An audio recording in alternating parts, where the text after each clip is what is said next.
All right, folks. So in the previous section, we talked about how we can create subscriptions, and I was saying how you can, use your phone number here if you want. You can also use an email if you want, and then you'd have to put in the email, and then you can also put in an endpoint if you want. Then you have to put in the endpoint. Basically, whatever setting you pick here, you need to put in the corresponding value. Now, the option that I want to talk about in this little section is subscription filter policy. And this is actually a really, really useful concept. And I want to explain it to you with a diagram. So let me just get my pen out over here. Okay, so I'm just going to draw over top here. So say, for instance, we have our topic, our customer order topic, right? And we can get two different types of messages. Like when someone publishes a message to this topic, maybe we get for instance, if this purchase for this customer order was made on the internet, the content may be www, maybe that's a subject in the payload. And then if it's done in person, maybe we have something else that says, I don't know, in person, right? These kind of two enum values. Wow, that writing looks terrible. I apologize for that. But there's these two different types, right? Like there's either it was purchased online or purchased in person. And this can be anything, but for this example, just bear with me here. Now, say we have three different types of subscribers, right? We have this guy, and this guy. And this guy's use case number, let's say it's 1, 2, and 3. Now, number one's use case is it wants to receive all messages. So it wants to get both www and in person. So it wants to get both of them, right? So we don't need to touch anything for number one. By default, this is how SNS works. If you just subscribe and don't put any filter policy in, you're going to by default receive every message that comes out of the topic. Now, comparatively, what if your second subscriber only cared about www messages? It only wants to process messages for when the type is www. Well, you can do this in one of two ways. The most trivial way is, do nothing, don't use subscription policies, similar to what you have for one, and then for every invocation, maybe this is a Lambda function, so every time the Lambda gets invoked, the first thing it does is it has some if statement that says, if the payload says in person, then return. If it's www, then process the message.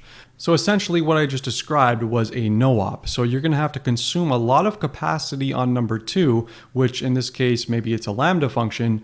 And invocations cost money with Lambda functions. So wouldn't it be greater if we can only send the www messages to number two, because that's all it cares about?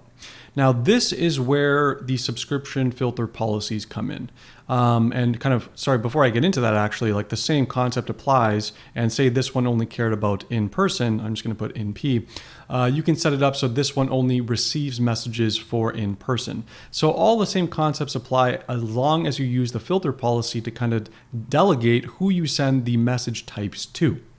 So I'm just going to erase that now so we can take a look at kind of what's here on the console. So what you need to do here is you set up a filter policy, and there's a couple different options that you can see here. So any mandatory key, so this is the kind of theme. So maybe in our case, it would be purchase type. And then this particular subscription only cares about www. So if we had this like in a real application, you'd have purchase type, and then the mandatory key would be www, then you leave this stuff default. Now, what that would allow you to do is only receive messages for this particular subscription for www.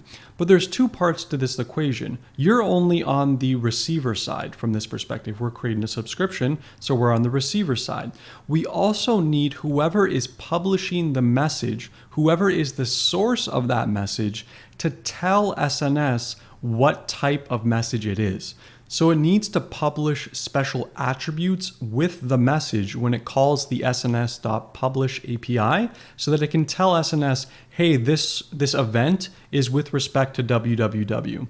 And then SNS is going to take that. It's going to evaluate all the subscriptions it has. If someone specified www, they're going to deliver it to them. And if someone specified nothing, so they have no preferences, they're also going to deliver it to them. But if someone specified in person, they would not receive this message. So there's two factors in this equation. There's the publisher needs to tell SNS what type of message this is. And then on the subscriber side, you need to essentially say which ones you are interested in so that you can tell SNS which message types you are willing to receive. So this is a very, very powerful concept, and it's especially useful for cost reduction because, as we were seeing in the default case, if you don't use subscription filter policies, a lot of people are going to have no ops. So they're just going to check the type, maybe check some attribute of the message itself and say, drop this message. This isn't a good use of resources, and you should use filter policies to kind of reduce that cost on your system.